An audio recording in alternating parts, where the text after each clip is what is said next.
presse entière s'est emparée du plus mystérieux et du plus tragique des faits divers de ces dernières années. L'affaire du pain qui rend fou.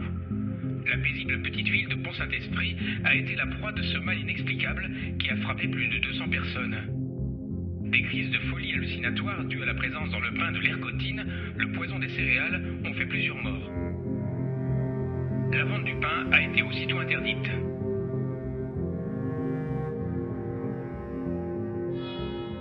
« 16 août 1951. Un vent de folie souffle sur le village de Pont-Saint-Esprit dans le Gard. Des dizaines d'habitants sont pris de crises de démence. La presse décrit des hommes terrorisés par des serpents qui leur fourmillent dans l'estomac. Un médecin évoquera la soirée du 25 août où des dizaines d'habitants sont pris de convulsions, comme la nuit de l'Apocalypse. Les témoignages des victimes sont terrifiants.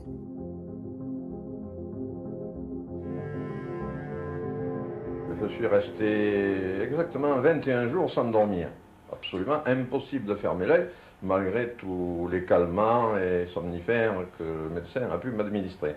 Alors il est évident, quand on reste 21 nuits sans dormir, l'esprit travaille. Et ma jeune fille avait des crises terribles d'hallucination, se dressant sur son lit, voyant le sang qui tombait du plafond de partout, voyant des tigres qui bondissaient dessus, des lions, des ours qui venaient la dévorer. Et alors à ce moment-là, criant évidemment, poussant des cris terribles, des cheveux qui lui sortaient de la bouche. Elle avait toujours l'impression qu'elle avait sa bouche pleine de cheveux. Elle s'arrachait comme ça, n'est-ce pas, pour éliminer ses cheveux, qu'elle n'y arrivait pas. Et vous vous souvenez de quelque chose, mademoiselle? Oh, rien du tout, monsieur. À Pont-Saint-Esprit, on appelle ça le drame du pain maudit. Car les malades ont tous mangé le pain de la boulangerie Brillant. C'est la première fois en France qu'un village entier devient fou.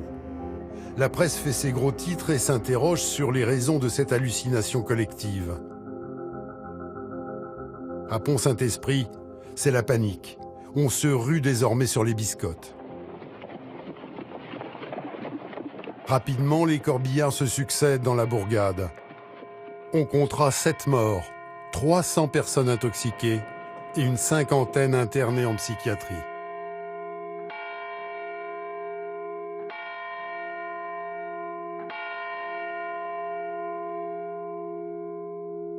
« 300 personnes intoxiquées. Ah oui, oh là là là. Ça me rappelle un triste souvenir, très triste. Il y a des gens qui étaient un peu... Oui, ils n'étaient plus dans leur assiette, hein, ils savaient plus trop où ils habitaient. Hein.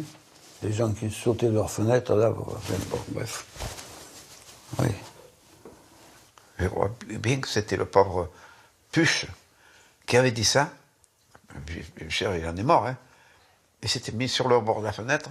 Il dit, regardez les gars, je suis une libellule. Oui, je crois qu'il a dit libellule, il n'a pas dit hirondelle.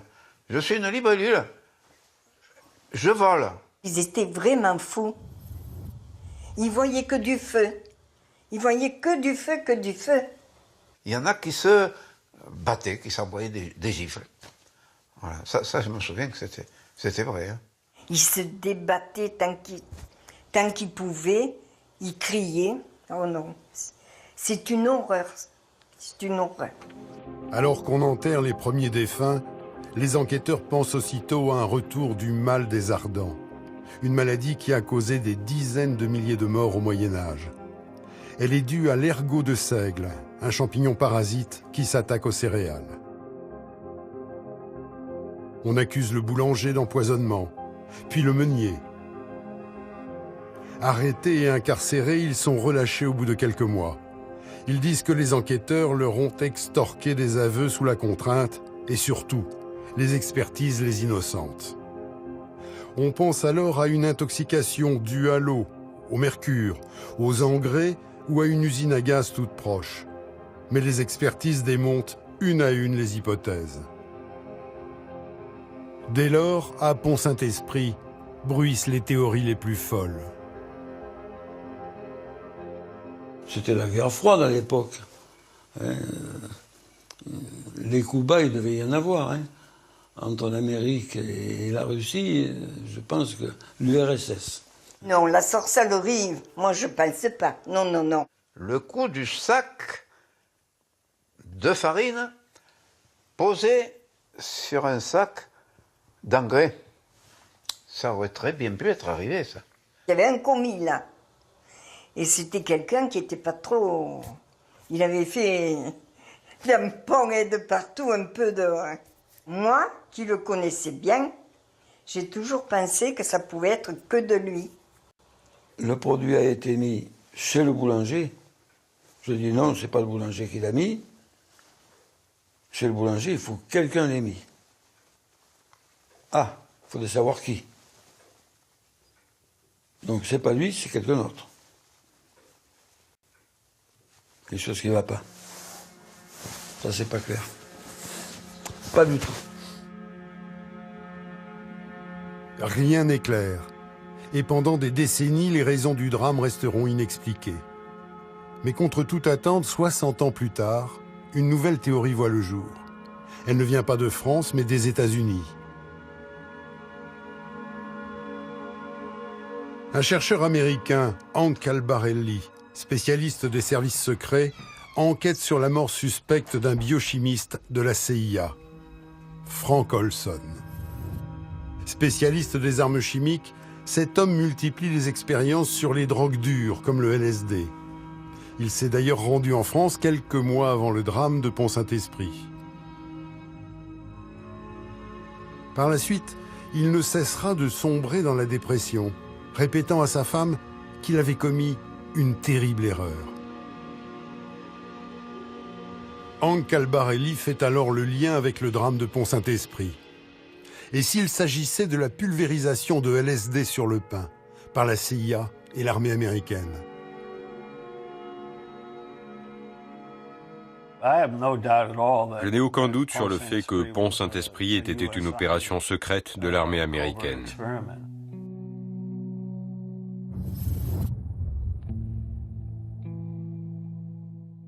Au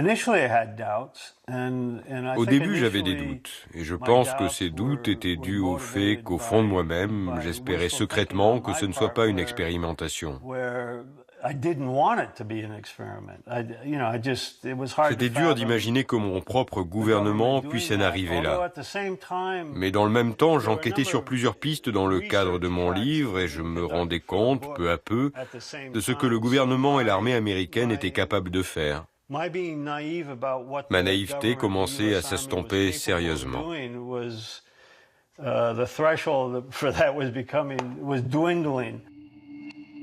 Est-il possible que les Américains aient drogué un village entier dans un pays allié, provoquant sans doute involontairement la mort de 7 habitants?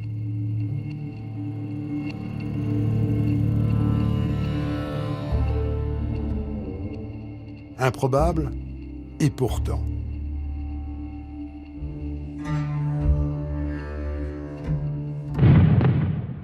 Pour comprendre ce qui s'est passé à Pont-Saint-Esprit, il faut revenir à la fin de la Seconde Guerre mondiale. Dans les camps, on découvre l'ampleur des monstruosités commises par les nazis. Il y a notamment des expérimentations insoutenables, pratiquées sur des milliers de prisonniers par des chimistes ou des médecins. Des hommes lacérés, empoisonnés, écorchés vifs, irradiés. Les Alliés traquent les criminels de guerre du régime hitlérien. En 1946, à Nuremberg, débute le procès des médecins. Ils jugent 22 hommes et une femme qui ont commis des expérimentations sur des êtres humains, transformés en rats de laboratoire. Ce procès se veut exemplaire. 7 accusés sont condamnés à mort, 11 à des peines de prison et 5 acquittés.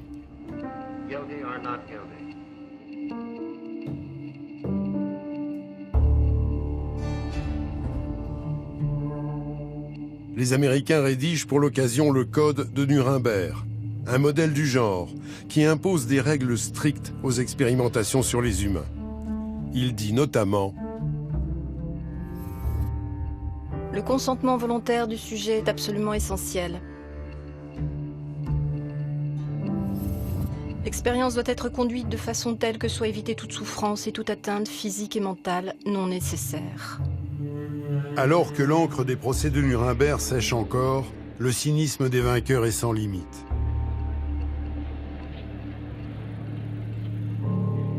Les services secrets américains montent l'opération Paperclip. Près de 1500 scientifiques allemands et parmi eux des criminels de guerre sont exfiltrés vers l'Amérique.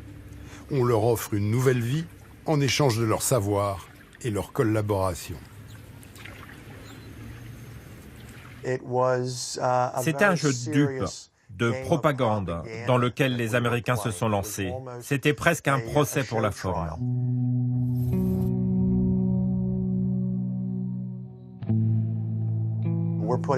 On traînait les nazis en justice, mais en même temps, derrière le rideau, on faisait nous-mêmes des choses atroces. On prenait des gens dans les prisons, des miséreux, des gens qu'on appelait alors des demeurés ou qu'on enfermait dans les hôpitaux, par exemple. Et si vous vous trouviez dans l'une de ces fameuses institutions, que vous étiez pauvre ou une femme seule ou que vous aviez une forme de déficience mentale, il y avait pas mal de chances pour que vous soyez embrigadé dans une forme ou une autre de protocole médical, que ce soit pour le compte du gouvernement ou pas, et où on faisait ce qu'on voulait de vous. Épaulés par les scientifiques allemands, les Américains se lancent dans une folle poursuite, celle de l'arme absolue. Et au nom de la guerre froide, tout est permis. D'un côté, il y a l'armée. Pour elle, la priorité est de gagner la course à l'arme nucléaire.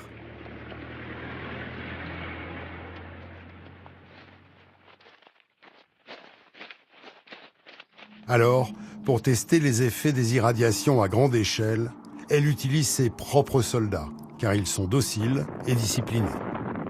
De 1946 jusqu'à 1962, entre 250 000 et 500 000 d'entre eux seront irradiés sur l'atoll de Bikini ou dans le désert du Nevada. On expose des militaires sans aucune protection, étrangers aux risques qu'ils encourent. Et c'est à coups de balai que l'on nettoie les particules irradiées. Ces images servent de propagande à une armée qui veut afficher sa toute-puissance technologique. How about radiation? Do you think there's much danger from radiation? Well, radiation is the least of the worries that the men are thinking about. I think most people thought that radiation was the greatest danger, didn't they? Where did they learn different? We were, prior to our instructions here. We received a very thorough briefing before we even came in this close to contact with it. De l'autre côté, il y a la CIA. Celle-ci est surtout intéressée par la manipulation mentale. Son objectif, créer un sérum de vérité infaillible, effacer la mémoire, robotiser des humains et les programmer pour tuer.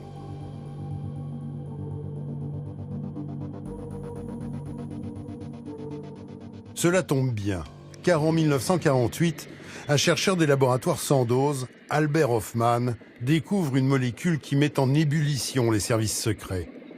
Le diéthylamide de l'acide lysergique, ou LSD.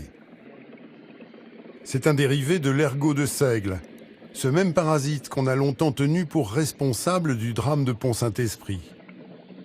On pense alors que les effets hallucinatoires de cette drogue sont la clé de la manipulation mentale. Craignant que les Soviétiques ne mettent la main sur les échantillons de Sandoz, les Américains achètent tout le stock. La découverte du LSD est aussi une aubaine pour l'armée, car en marge du nucléaire, elle cherche une arme qui permette de soumettre un ennemi sans tirer un coup de feu. L'homme qui sera longtemps à la tête de ce programme, c'est James Ketchum, ici en uniforme. C'est un psychiatre qui travaille désormais pour les militaires. En bon patriote, il est prêt à aller très loin dans ses recherches. Il teste donc une trentaine de drogues, mais surtout le LSD et le redoutable benzylate. 7000 soldats vont passer entre ses mains. Des centaines d'entre eux ont attaqué l'armée en justice en raison des effets secondaires qu'ils ressentent encore et qu'ils attribuent à ces drogues.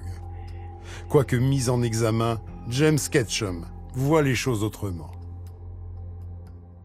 Je pense que c'était des vrais patriotes, et on ne les a pas assez remerciés pour ça. On les a traités de rats de laboratoire innocents, mais ce n'était pas du tout ça.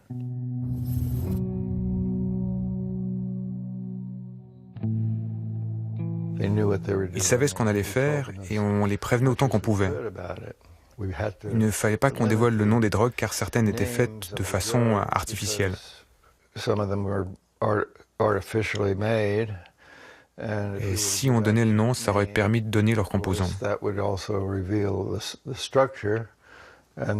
On avait peur que les Soviétiques les découvrent, car ils nous espionnaient. On pensait qu'ils étaient en avance sur nous, mais en fait, ce n'était pas le cas.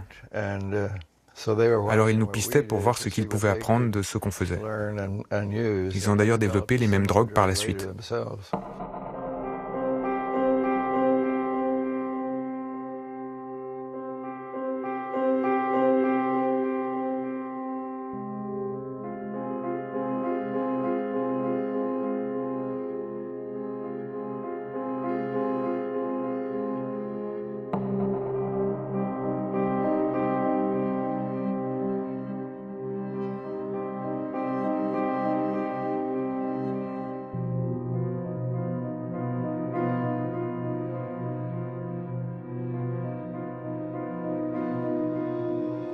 James Ketchum n'aime pas ce type de vidéo, car il estime qu'elle prête à confusion. Il veut convaincre que les produits étaient plus festifs que dangereux, et préfère des images comme celle de ce soldat sous LSD.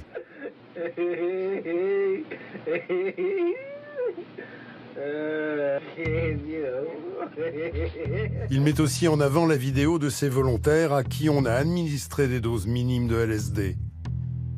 Quelques minutes plus tard, ils sont incapables de répondre à des ordres simples. Incapables aussi de réaliser des exercices basiques.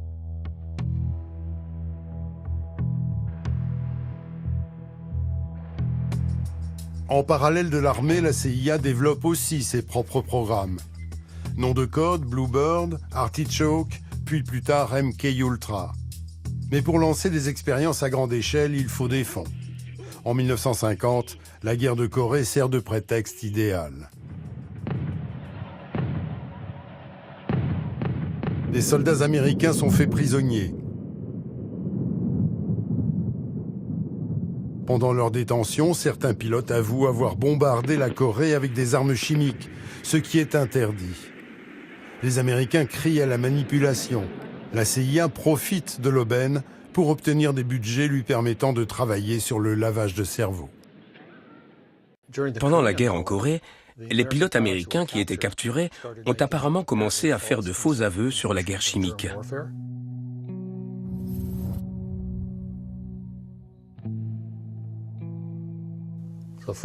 La première question, c'est « était-ce vraiment de faux aveux ?» Quand on les a ramenés aux États-Unis, les psychiatres militaires les ont débriefés et ont déclaré que ces Américains avaient été victimes de manipulation mentale et que pour des raisons défensives uniquement, il fallait nous y mettre aussi. C'est ainsi qu'on a pu déclencher le projet MK-Ultra, et avant ça, il y avait Bluebird et Artichoke. Les raisons étaient soi-disant pour se défendre face aux communistes. Le seul souci, c'est que la guerre de Corée a commencé en juin 1950, mais l'opération Bluebird a été signée par le chef de la CIA en avril 1950. La course est lancée et il n'y a plus de limite. On inocule des drogues dévastatrices aux animaux, mais ce sont surtout les humains qui intéressent les scientifiques. Dans le camp d'Edgewood, où James Ketchum a travaillé, les soldats sont de plus en plus sollicités. Ceux-ci pensent tester des masques à gaz. En réalité, les recharges sont remplies d'un produit toxique. Ils testaient toute une gamme de drogues hallucinogènes, comme le LSD, la marijuana ou des produits comme ça. Mais ils en ont profité pour faire des recherches sur d'autres drogues à haute dose, comme l'atropine, la scopolamine ou le benzylate. Des drogues très puissantes. Au bout d'un moment, beaucoup de ces soldats n'étaient plus bons à rien et les médecins ne pouvaient plus poursuivre leurs tests car il s'agissait d'un laboratoire aux capacités limitées. En d'autres termes, ils devaient trouver de nouveaux terrains d'expérimentation.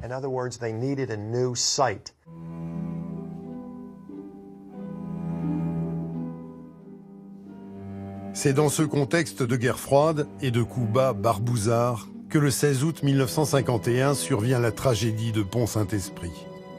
La France est en disette économique et les Américains se méfient de cet allié ingérable. Le village est alors aux mains des socialistes. Aux yeux de l'Amérique, ce sont les rouges. ils sont l'avant-garde du péril soviétique. Mais Roger Castillon, le maire, ne croit pas au complot venu de l'étranger. Ce que j'ai du mal à imaginer, c'est pourquoi Pont-Saint-Esprit serait devenu le terreau expérimental de la CIA. Voilà, quoi.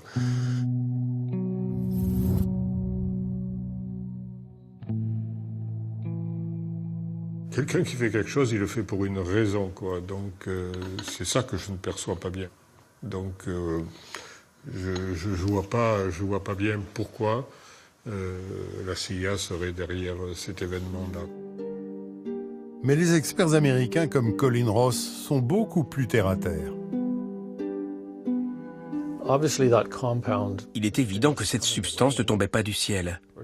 Ce n'était pas dû à une catastrophe naturelle. C'était quelque chose d'organisé, placé volontairement, de contrôlé. Donc, que ce soit du LSD ou quelque chose d'autre, ça ne change rien sur le fond. Ce qui s'est passé à Pont-Saint-Esprit n'est pas un phénomène qui s'est déroulé une seule fois dans un petit village français.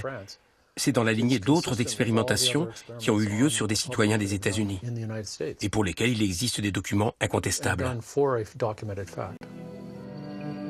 Pour arriver à leur fin, les Américains auraient-ils été prêts à prendre une ville entière pour laboratoire?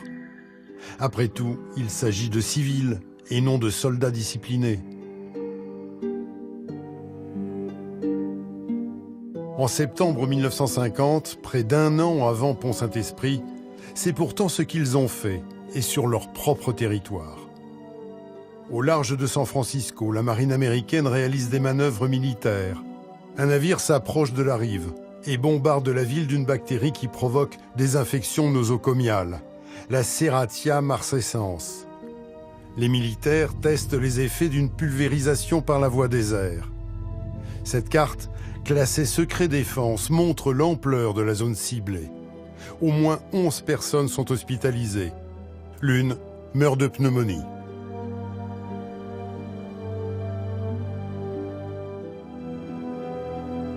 Il s'agit de faits incontestables. Les documents officiels sur cette expérience ont été déclassifiés. Mais à Pont-Saint-Esprit, la population reste sceptique. On leur a servi tellement de théories différentes qu'un complot fomenté par les Américains semble irréel. Alors là, hein, là je crois personne, là. Hein, non.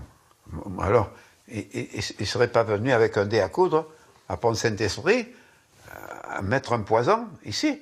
Et ça nous aurait foutu dans la France entière, les Américains, alors. Hein? À t'en faire. Moi, à mon humble avis, c'est une blague encore inadmissible.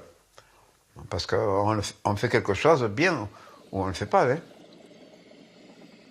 Les habitants du village se demandent aussi pourquoi une drogue réputée festive et adulée par les hippies aurait eu des effets aussi terrifiants chez eux. James Ketchum, le psychiatre militaire devenu grand spécialiste du LSD, reconnaît un peu à contre-cœur que cette drogue est effrayante pour ceux qui en prennent à leur insu. Certaines personnes pouvaient avoir un mauvais trip si on leur donnait du LSD à leur insu. C'est très anxiogène ce genre de drogue. Ceux qui n'avaient jamais essayé, ou ceux qui étaient un peu fragiles, avec une bonne dose de LSD, ils pouvaient avoir un mauvais trip. Comment vous vous sentiriez si on vous donnait une tasse de café et que vous voyiez soudain les choses se déformer, le plafond se remplir de couleurs, ou si vous sortiez subitement de votre corps et de vous voir de là-haut? Ce sont des choses qui arrivent avec le LSD. Mais ces effets peuvent-ils aussi se prolonger dans le temps? À Pont-Saint-Esprit, les anciens se souviennent de la nuit de l'Apocalypse, où des dizaines de forcenés ont dû être internés en raison de visions terrifiantes.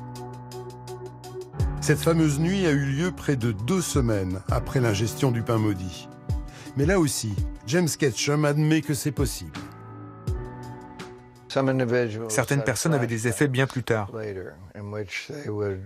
Ils se retrouvaient dans le même état qu'au moment où ils avaient pris le LSD et ressentaient un flux de sensations similaires. et des poussées d'anxiété.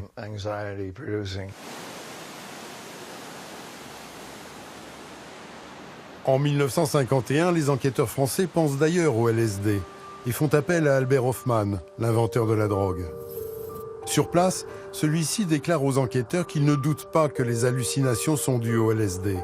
Mais de retour en Suisse, Hofmann bredouille qu'il s'est trompé. Les Français veulent alors des explications, mais des documents des autorités sanitaires datant de 1951 montrent que l'expert devient subitement injoignable. Nous ne pouvons que regretter que l'éminent professeur n'ait pas eu l'occasion de rentrer en relation avec nous. Je pense que si les scientifiques de Sandoz affirment soudain que ce n'est plus du LSD, c'est juste pour dissimuler qu'on peut être sûr à 100% que ce LSD provenait de chez eux. Sandoz étaient alors les seuls à en avoir. C'est de l'intox tout ça. Après des mois d'enquête, les Français sont tellement désorientés par l'accumulation de pistes qui ne mènent nulle part que l'affaire de Pont-Saint-Esprit se noie peu à peu dans son propre mystère.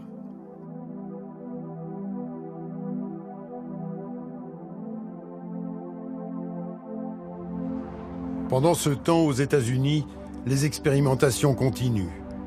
Et elles vont prendre une ampleur jamais atteinte dans aucun pays, y compris le bloc soviétique.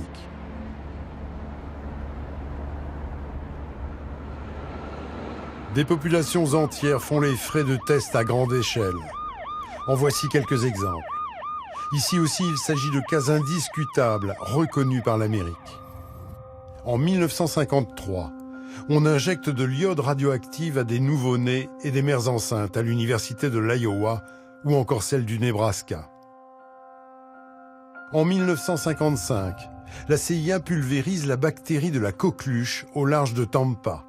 12 morts, des dizaines de malades.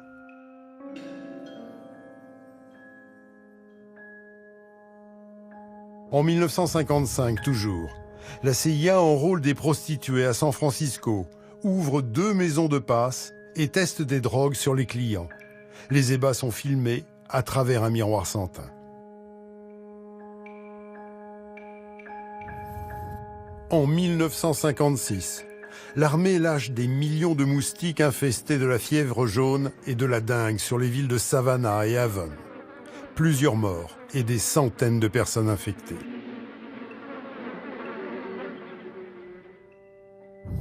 En 1960, à Cincinnati, l'armée finance un programme d'irradiation sur 90 indigents ou malades au sein de l'hôpital universitaire de la ville. Certains décèdent au bout de quelques semaines. En 1966, l'armée teste un virus dans le métro de New York, puis celui de Chicago. Les bactéries sont dissimulées dans des ampoules électriques. On veut étudier la propagation d'agents chimiques en grandeur nature. Pour ces expériences, l'armée ou la CIA finance des laboratoires dans les universités les plus prestigieuses, Yale, Stanford, Harvard ou Columbia. Elles y sont toutes. Glorifiées par l'idée de travailler pour la défense de la nation, les chercheurs deviennent fous. Le docteur Kleitman, à Philadelphie, a augmenté 468 fois les doses, à tel point que cela a effrayé les biochimistes qui ne comprenaient pas qu'un docteur aussi respectable puisse faire ça. À Washington, Walter Freeman, un spécialiste de la lobotomie très réputé, voyageait à travers le pays et faisait des lobotomies jusque dans sa camionnette. Il utilisait un pic à glace et en faisait jusqu'à 15 à 20 par jour.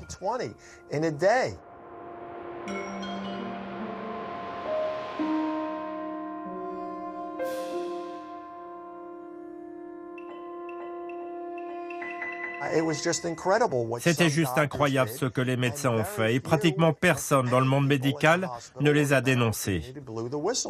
C'était vraiment une position criminelle et cela montre à quel point le monde médical était plus intéressé à se protéger plutôt qu'à se soucier de leurs cobayes ou de leurs patients. Ces médecins sont allés bien trop loin et ont fait des choses qui sont tout simplement inconcevables de nos jours. Pour crier son indignation, Allen Hornblum a écrit une demi-douzaine de livres. C'est un ancien gardien de la prison de Holmesburg, en Pennsylvanie. Dès le premier jour de son intégration, il y a plus de 40 ans, il a un choc terrible. J'étais sidéré de voir des dizaines de détenus torse nu, le corps couvert de bandages et de pansements, et je n'arrivais pas à croire que j'allais travailler dans un milieu d'une telle violence. Tous les prisonniers semblaient s'être battus au couteau lors d'une émeute. On lui explique que ce n'est pas en raison de la violence, mais des expérimentations qui y sont menées. Allen sera le premier à dénoncer ce scandale et en perdra son travail.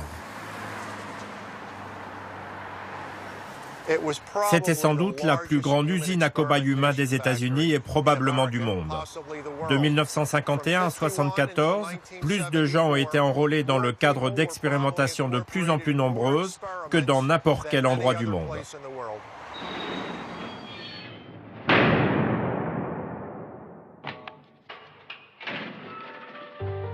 Drogue, virus, cellules cancéreuses, plutonium, gaz sarin. Les produits les plus toxiques sont testés à Holmesburg, mais aussi dans des dizaines de prisons à travers le pays. Pour dénoncer ces expérimentations, Allen Hornblum va retrouver d'anciens détenus, comme Youssef. En 1961, cet homme est incarcéré pour vente de marijuana. Il est pauvre, peu éduqué. On lui propose de participer à des tests pour $1 par jour. Depuis, Youssef a dû être opéré du tube digestif. Il a le foie malade, la peau ravagée et ne peut plus travailler. Son premier test, ce sera sur un bain moussant pour le compte de l'entreprise Johnson & Johnson. Ils ont pris de l'adhésif et l'ont appliqué plusieurs fois sur mon dos, jusqu'à ce que les premières couches de peau disparaissent.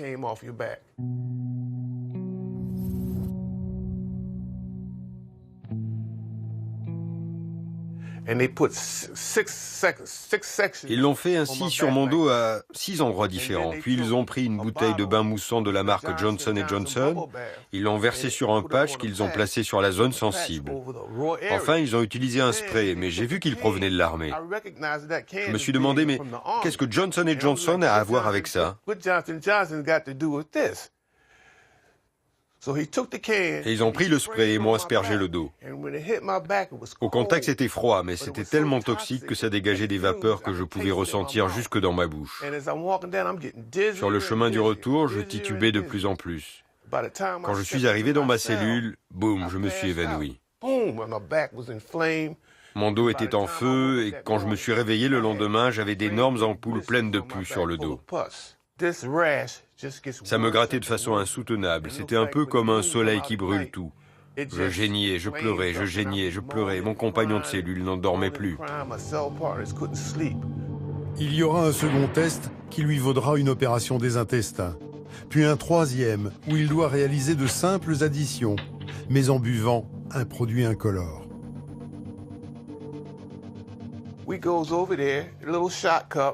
Nous voici donc avec notre petit verre qui ressemblait à de l'eau, et on devait le boire. Toute la pièce s'est mise à bouger, j'avais comme un haut-parleur dans la tête.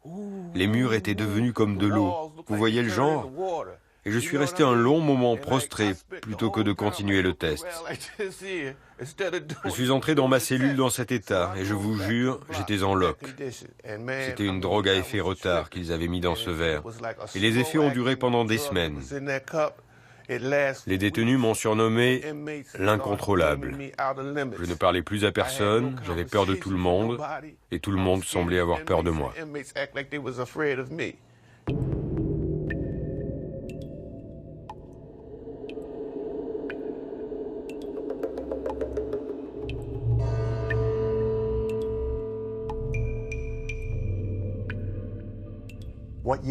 C'était en fait des centaines de minorités sous-éduquées, surtout des Noirs, ou des portoricains d'ailleurs.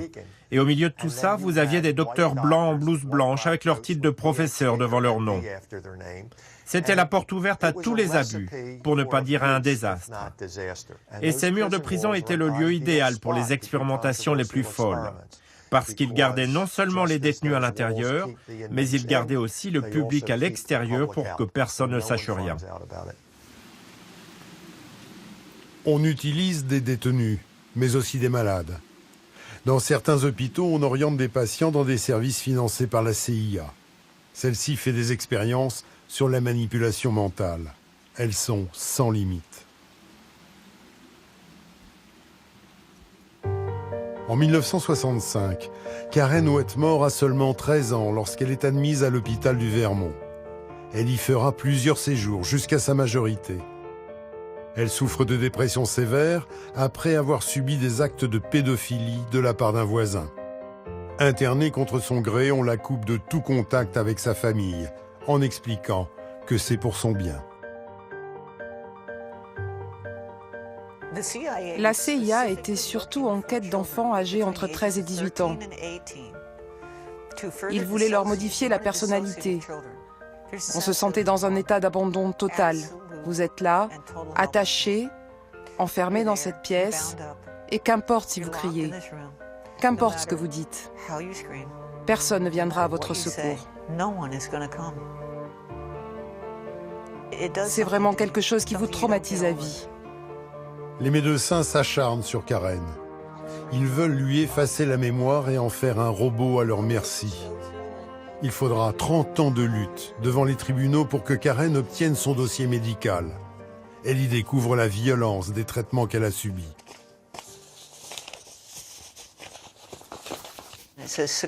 Là, c'est écrit « attaché en totalité ». Ça veut dire la camisole de force. Et attaché, donc, ils ont attaché mes bras et mes pieds. C'était sans interruption, jour après jour, semaine après semaine, février, mars, avril, et tout ça jusqu'au 21 juin 1971. Vous dormez sur le sol, sans couverture ni quoi que ce soit, et mes bras étaient attachés comme ça dans mon dos. Ça, je m'en souviens bien, c'est très douloureux. Ça vous tire sur la nuque, ça vous tire sur les épaules, et pas moyen de s'échapper. Ça rend fou, totalement fou. Et j'étais toute nue. Je pense que ça faisait partie des efforts qu'ils faisaient pour me détruire. Tout ce qu'ils ont fait visait à me détruire. Des mois dans une pièce confinée sans aucun repère. Période pendant laquelle ses bourreaux vont lui administrer toutes sortes de drogues et même des électrochocs à des doses inhumaines.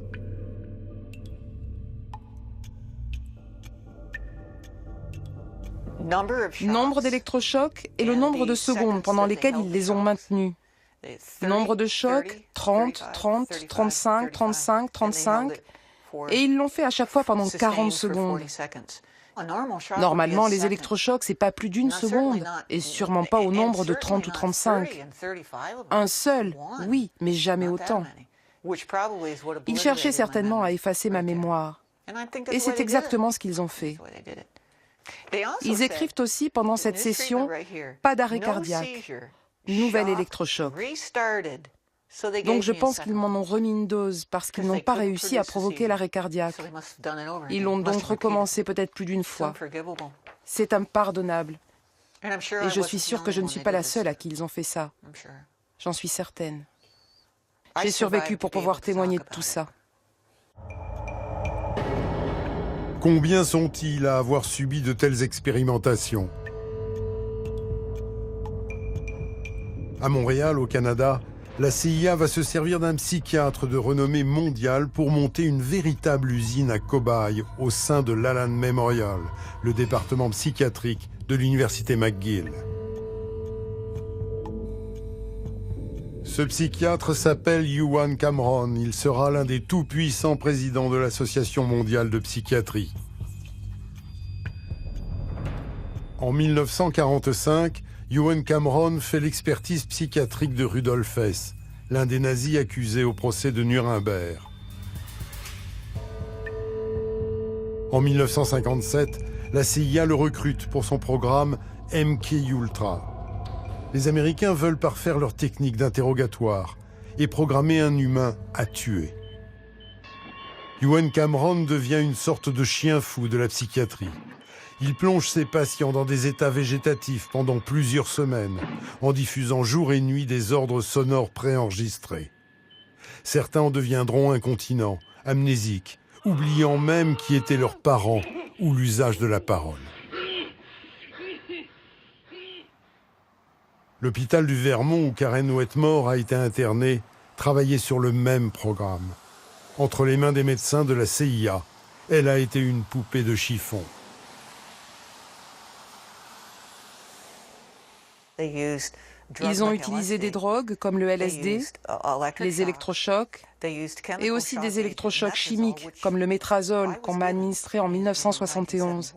Je l'ai découvert plus tard dans mon dossier médical. C'est une drogue extrêmement puissante, très violente. La CIA elle-même disait que c'était une drogue insoutenable, physiquement et psychologiquement insoutenable. J'ai d'ailleurs retrouvé un document de la CIA qui dit qu'elle était utilisée par les soviétiques sur les prisonniers de guerre et que ceux-ci étaient prêts à dire ou à faire n'importe quoi pour éviter une seconde dose. Quelle drogue formidable, non ?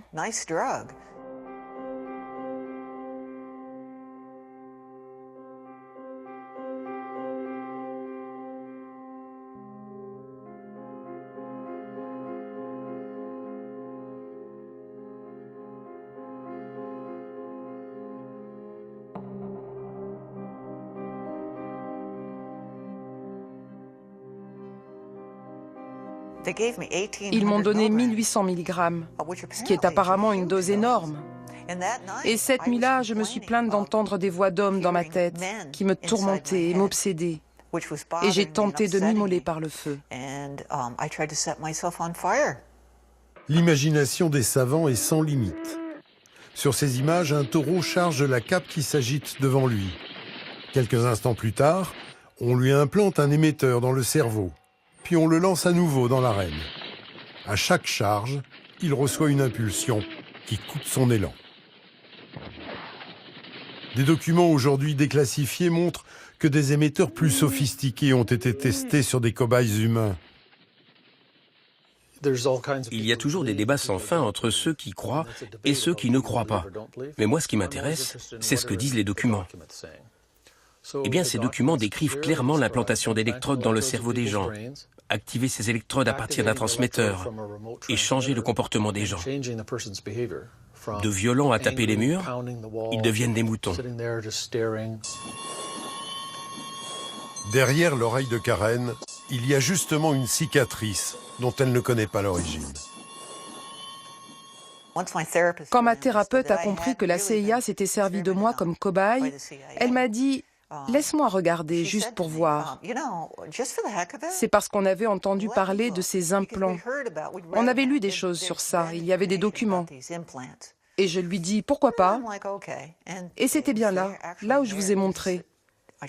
Je suis allée chez un chirurgien spécialisé qui m'a dit que c'était une cicatrice faite lors d'une chirurgie.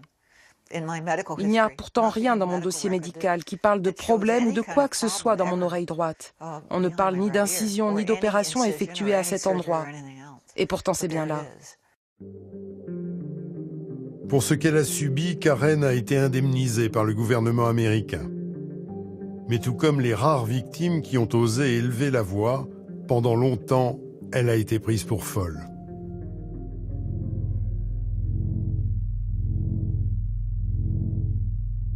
Comment la machine à broyer s'est-elle enrayée?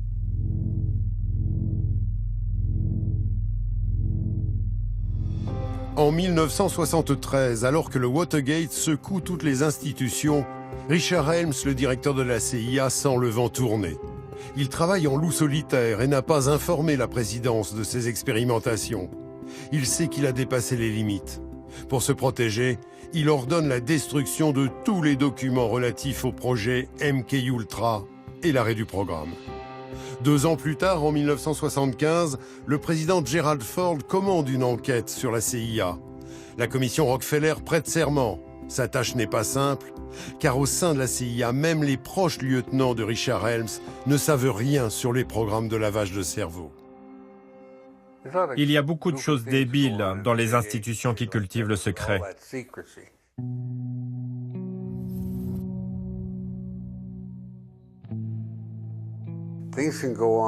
Il y a plein de choses qui s'y passent sans que vous ne sachiez quoi que ce soit, sans que les gens qui travaillent avec le directeur ne sachent quoi que ce soit et que le directeur lui-même ignore.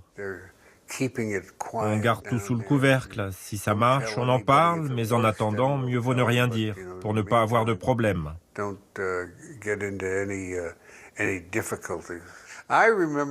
Je me souviens qu'une fois, il voulait mettre un microphone dans le derrière d'un chaton et placer une antenne derrière son oreille.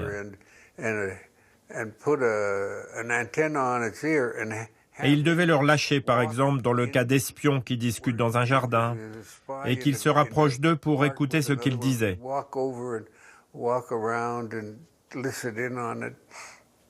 Ils ont d'ailleurs essayé une fois de le faire. Un taxi est arrivé et il a écrasé le chat. La réalité n'a rien de risible. Dans sa hâte à faire disparaître les preuves, la CIA oublie 20 000 documents. C'est une goutte d'eau au regard de tout ce qui a été détruit, mais il révèle qu'elle a financé 149 programmes impliquant 80 institutions, souvent les plus vénérables.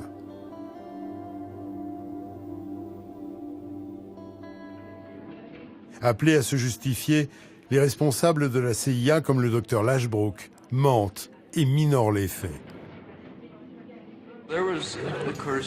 On avait entendu dire, ou on estimait que de grandes choses pouvaient être réalisées grâce à l'hypnose. Dans l'un de nos projets, on avait un hypnotiste qui faisait des expériences pour tenter de voir quelles étaient les limites de l'hypnose. Était-il possible sous hypnose de faire réaliser des choses à quelqu'un qui ne voudrait pas les faire ? Le patron de la CIA, Richard Helms, a beau minimiser l'ampleur des expérimentations, les témoignages des victimes le contredisent. Les commissions d'enquête se succèdent et recueillent la parole de témoins de plus en plus nombreux, comme cette femme, Chris de Nicolas. Son père l'a mise entre les mains d'un médecin de la CIA réputé, le docteur Green, alors qu'elle avait 12 ans.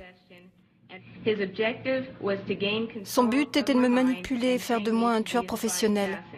Le docteur Green avait mis des électrodes sur mon corps et aussi sur ma tête. Il utilisait une sorte de projecteur et répétait en boucle des ordres multiples pour les imprimer dans mon cerveau, tandis qu'une lampe rouge clignotait au-dessus de moi. Entre chaque séance, il utilisait des électrochocs et m'ordonnait de me laisser aller de plus en plus. Chaque ordre devait s'imprégner de plus en plus profondément dans mon cerveau et je devais faire ce qu'il m'ordonnait. Dr. Green voulut par la suite que je tue une poupée qui avait les traits d'un vrai enfant. Puis, c'est le tour de Claudia Mullen, enrôlée à l'âge de 7 ans. Je suis devenue un pion aux mains du gouvernement. Le but était de me soumettre et de créer l'espion idéal à l'aide de produits chimiques, d'irradiation, de drogue, de l'hypnose, de chocs électriques, de plongée dans des tubes remplis d'eau, de privation de sommeil, de lavage de cerveau, d'abus verbaux, physiques, émotionnels et sexuels. J'ai été exploitée pendant près de 30 ans de ma vie et la seule explication qu'on m'a donnée est que la fin justifie les moyens et que je servais ma patrie dans ses efforts valeureux pour lutter contre le communisme. Les rapports d'enquête qui résultent de ces témoignages terrifiants vont révéler une certitude. Les expériences ont viré au désastre. Dans sa quête folle d'un robot humain ou du sérum de vérité, la CIA a échoué. Le 3 octobre 1995, face à l'accumulation des révélations, le président Bill Clinton fait des excuses publiques.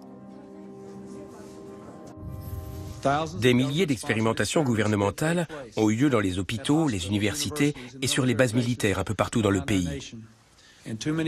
Dans de trop nombreux cas, aucun accord formel n'a été demandé. On a dissimulé à des Américains ce qu'ils subissaient, et bien au-delà des cobayes eux-mêmes, cette tromperie a dupé leur famille et toute la nation.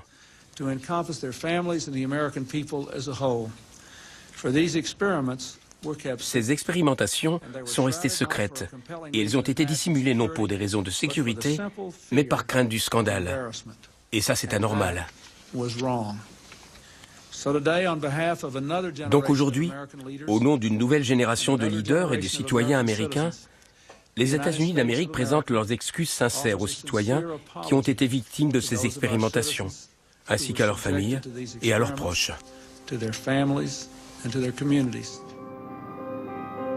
Dès lors, un grand nombre d'archives secrètes va tomber dans le domaine public. Des chercheurs vont s'intéresser à cette période trouble, et notamment Hank Albarelli. Celui-ci travaille sur la mort suspecte de Frank Olson, le biochimiste qui officiait au sein de la CIA. Dès 1951, l'année du drame de Pont-Saint-Esprit, Frank Olson met en doute l'éthique des expérimentations qu'il réalise et en devient dépressif. En novembre 1953, la CIA met à son insu du LSD dans son verre. 9 jours plus tard, il se défenestre du 13e étage d'un hôtel de New York. Meurtre ou suicide, on ne saura jamais. Lors de son enquête, Hank Albarelli tombe sur ce document surprenant. Il provient de la Maison-Blanche et relie étrangement le nom de Frank Olson à Pont-Saint-Esprit. Pourquoi donc, en pleine guerre de Corée, la Maison-Blanche s'intéresse-t-elle à ce petit village français? Mieux encore, Hank tombe aussi sur une étude réalisée par la CIA sur le LSD. Le document lui-même était une étude de travail qui traitait spécifiquement du LSD. Il ne parlait absolument pas de l'ergot. Il y avait une sorte de chapitre qui parlait du drame de Pont-Saint-Esprit, et les 2 premiers paragraphes de ce texte décrivaient essentiellement ce qu'on savait déjà tous sur les événements qui se sont déroulés dans le village.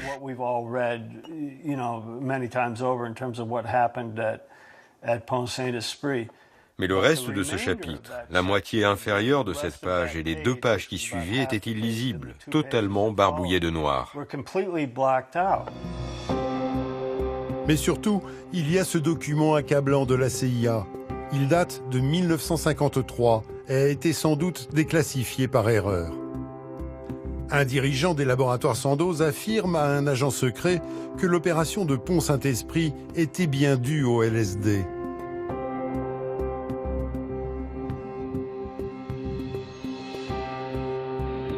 Les laboratoires Sandoz, c'est là où travaille Albert Hofmann, l'homme qui a découvert le LSD. Celui-là même qui avait rendu la drogue responsable de la tragédie de Pont-Saint-Esprit, avant de se rétracter. Quand j'ai vu ce document qui détaillait le rendez-vous entre la CIA et un cadre haut placé de Sandoz, un type important qui n'était pas Hofmann mais que je n'ai toujours pas réussi à identifier, c'est devenu plus qu'évident pour moi que Sandoz avait pris part à cette expérimentation. Ils ont sans doute fourni la drogue aux services opérationnels qui ont agi au nom de l'armée américaine basée à Fort Detrick, et ils étaient parfaitement au courant de ce qui s'était passé à Pont-Saint-Esprit.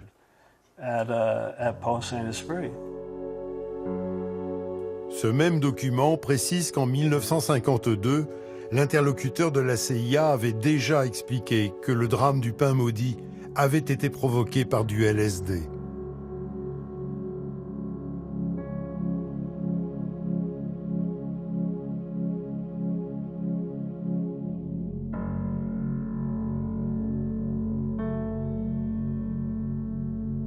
Les autorités françaises ont-elles tenté d'étouffer l'affaire?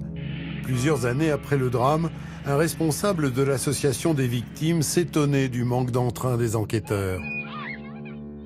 J'aurais dû recevoir au moins une fois la visite d'un inspecteur. Or, jamais je n'ai reçu la visite d'un policier. Et aucune des victimes de l'intoxication ne peut prouver aujourd'hui qu'elle a reçu la visite d'un inspecteur de la PJ. Les parents d'une des principales victimes, un jeune homme de 24 ans, M. Moulin, ont demandé au juge d'instruction d'effectuer des prélèvements de viscères sur le corps de leur fils et qui n'ont pas obtenu satisfaction. Pourquoi? Le juge d'instruction leur a répondu les prélèvements de viscères ont déjà été effectués sur le corps de M. Muson, la première victime. Nous savons maintenant à quoi nous en tenir. Ce qui était faux, puisque nous ne savons pas 10 ans après à quoi nous en tenir aujourd'hui. Les Français auraient-ils quelque chose à cacher? Nous avons interrogé d'anciens membres des services secrets, enquêté aux archives nationales et départementales, dans celles de la gendarmerie ou de la justice.